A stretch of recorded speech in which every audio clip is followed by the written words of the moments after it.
wabarakatuh. Perkenalkan, nama saya Datu Hasana, FPM 2303032004. Di sini saya akan mengajak Anda untuk berkenalan dengan 4 fungsi dari manajemen. Yang pertama yaitu fungsi dari perencanaan, fungsi pengorganisasian, fungsi pengarahan, dan fungsi pengendalian.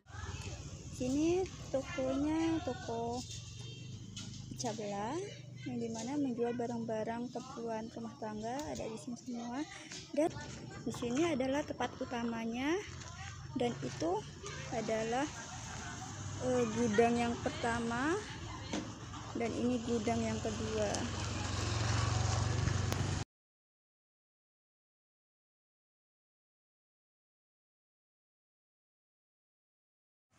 Tokonya, mari kita langsung saja menanyakan 4 poin dari fungsi manajemen. Sekarang kita sudah ada di depan tokonya dan kita sudah bersama dengan sang pemiliknya. Mari kita bertanya-tanya tentang fungsi manajemen di toko sini.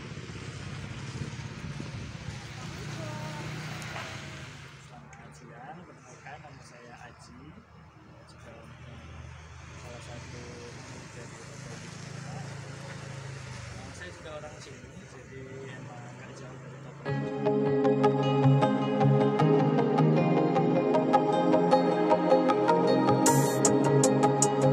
Pendukung manajemen yang pertama itu adalah fungsi perencanaan atau planning. Dengan adanya rencana-rencana yang dibutuhkan untuk memberikan kepada organisasi, bagaimana sih rencana yang dibutuhkan untuk memberikan kepada organisasi tujuan-tujuan dan menetapkan prosedur terbaik untuk pencapaian tujuan tersebut. Ada lagi, dengan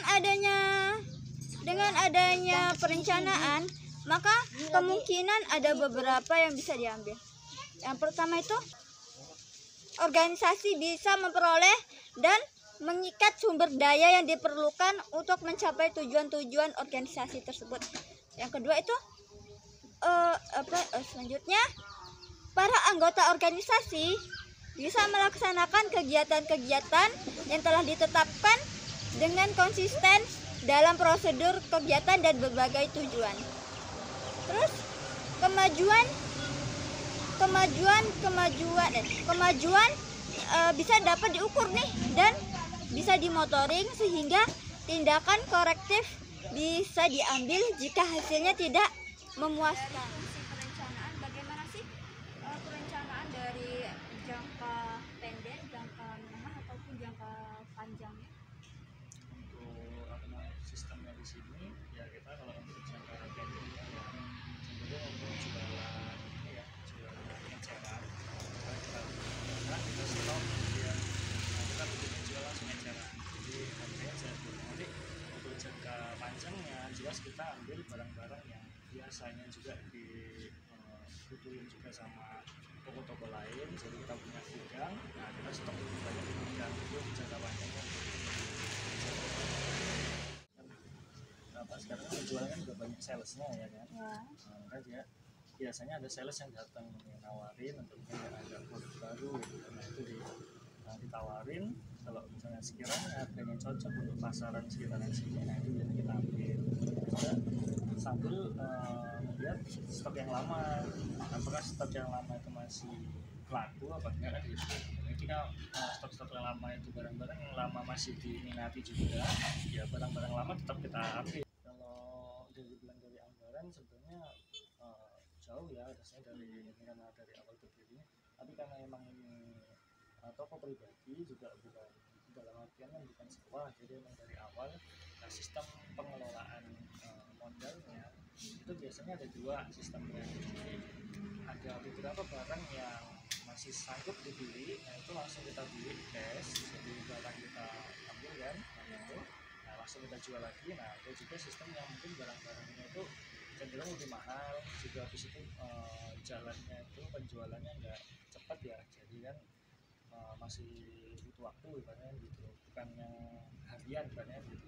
Nah itu kita sistemnya biasanya dikasih jangka waktu dari salesnya, misalnya dia bawa barang hari ini 1 dus, misalnya itu 1 mobil, nah itu langsung kita modalin hari itu, kita langsung bayar, nanti dikasih jangka waktu 1 bulan ke depan untuk progres dari jualan itu lah.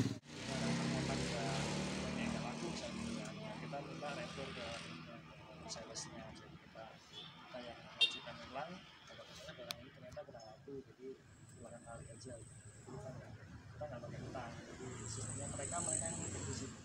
Untuknya bukan kayak perusahaan atau gimana, jadi sistemnya langsung benar-benar penjualan, jadi ya mereka kerja langsung beres-beres, nanti yang misalnya mau beli ya langsung dilayani gitu, jadi bentuknya langsung jadi pelayanan gitu. Penentuan harga bagaimana Mas? Sama kayak tadi ya, kita ada jual eceran, kemudian ada yang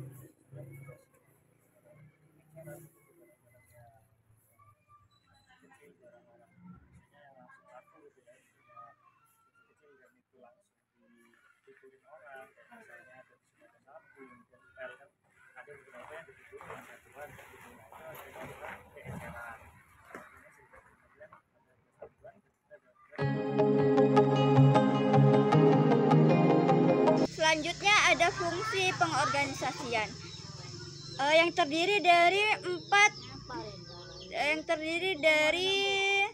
yang pertama fungsi pengorganisasian yang terdiri dari yang pertama itu ada penentuan sumber daya dan kegiatan untuk mencapai tujuan organisasi.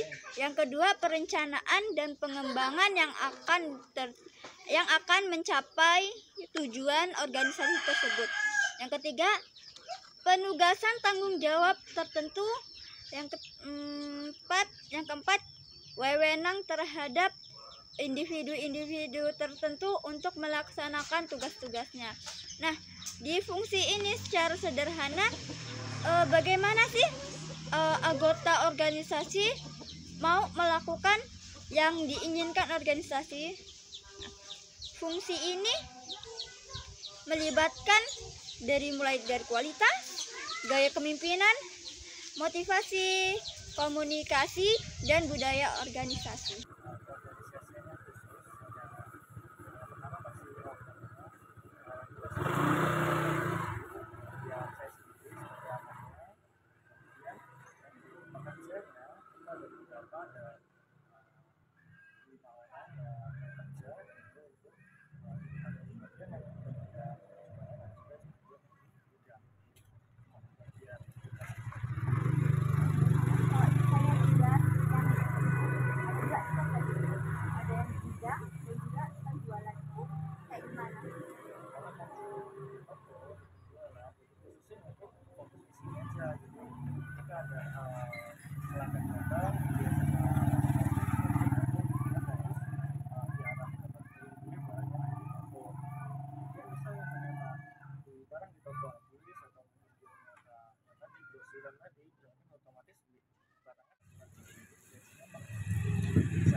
Gimana sih menstabilkan sistem kerjanya mereka, hubungan kerja antara karyawan?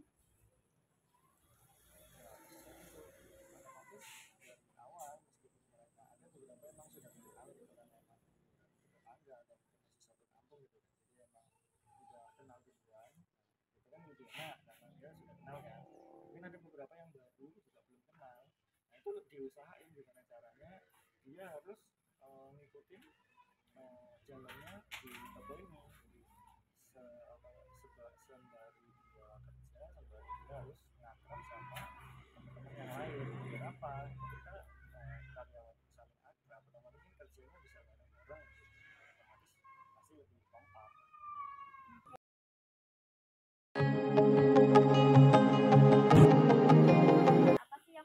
dilakukan di toko ini antara pemilik dan karyawannya? Ya sama seperti tadi, jadi memang harus semua saling akrab ya, saya kenal gitu kan. Kemudian juga harus saling connect, maksud dalam artian apa ya, misalnya ada konsumen pesen sama ownernya, nanti owner ini kita sebagai owner minta bantuan pada karyawan kan untuk ngambil barang gitu kan. Nah itu harus saling berimbang, saling connect, apa yang konsumen mau, kemudian kita kasih arahan untuk ngambil barang, nah mereka harus paham gitu kan tempatnya di mana. Fungsi pokok pengendalian ada beberapa, yaitu mencegah terjadinya penyimpangan-penyimpangan dan disertai adanya ketegasan terhadap penyimpangan yang terjadi. Yang kedua, memperbaiki berbagai penyimpangan yang terjadi. Tiga, yaitu dengan adanya pengendalian, unit-unit dari organisasi bisa bekerja secara efektif dan efisien. Terus yang keempat, memiliki rasa tanggung jawab terhadap pekerjaan yang telah diembannya. Ya, barang. Terus kan ada sih barang-barang yang mudah rusak. Bagaimana sih meminimalisir kerusakan?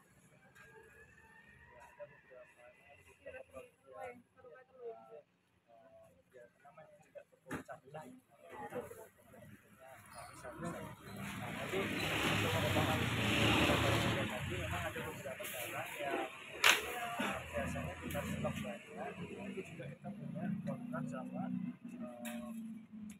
ini apa penjual sebelumnya. Kita udah punya kontrak, kita tanya dulu di toko kita barang itu ini apakah bisa direspon atau enggak. Jadi ketika ternyata dia nggak menemukan toko yang sebelumnya, kasih mereka boleh rusak dan syarat sebuah ini nanti bisa direspon, bisa garansi. Oke, nanti ada itu. Jika barang di sini stok ternyata mungkin ada kerusakan atau mungkin stoknya masih banyak dan udah nggak bisa dijual lagi, nah itu kita balikkan ke penjual awal, kita retur. Ada beberapa juga yang mungkin beberapa barang yang udah nggak bisa diretur lagi, nah itu biasanya kita kalau masih layak jual, nah kita jual dengan harga model aja, jadi bahasanya kita cuci mudah. Misalnya masih bagus, masih layak jual, kita jual dengan model aja. Kalau misalnya kan yang masih layak ya ada nilai jualnya lah. Kalau ini sudah tidak ada nilai jualnya, itu mau gimana? Ada beberapa memang kalau bentuknya dia plastik, mungkin kita bisa kita kumpulkan, dan kita bisa kumpulkan. Nah itu di retornya bukan ke ini. Ada juga nanti beberapa pihak yang kita kirim nanti untuk bentuknya mengepul barang-barang rongsok gitu. Jadi kita udah nggak bisa jual lagi, misalnya udah barang rusak, udah kita kumpulkan. Nah mungkin masih sekiranya itu bisa di daur ulang. Ada denda atau hasil juga sih kalau misalnya barang yang rusak itu dari kelalaian dari karyawannya. Iya pastinya itu, tapi juga tergantung sama value dari barang itu sendiri. Kalau misalnya barang itu yang tadi ya, misalnya masih bisa diretur gitu kan, maka ya sama aja masih bisa kita retur. Jadi kita kumpulin dulu barang, kemudian nanti jadwalnya penjual itu datang lagi, kita retur ke penjual itu lagi. Tapi kalau misalnya sekiranya barang-barangnya udah nggak bisa diretur, dan ternyata ada kerusakan, ya otomatis sudah langsung kita beri ketegasan, siapa yang merusak ini otomatis yang tanggung jawab.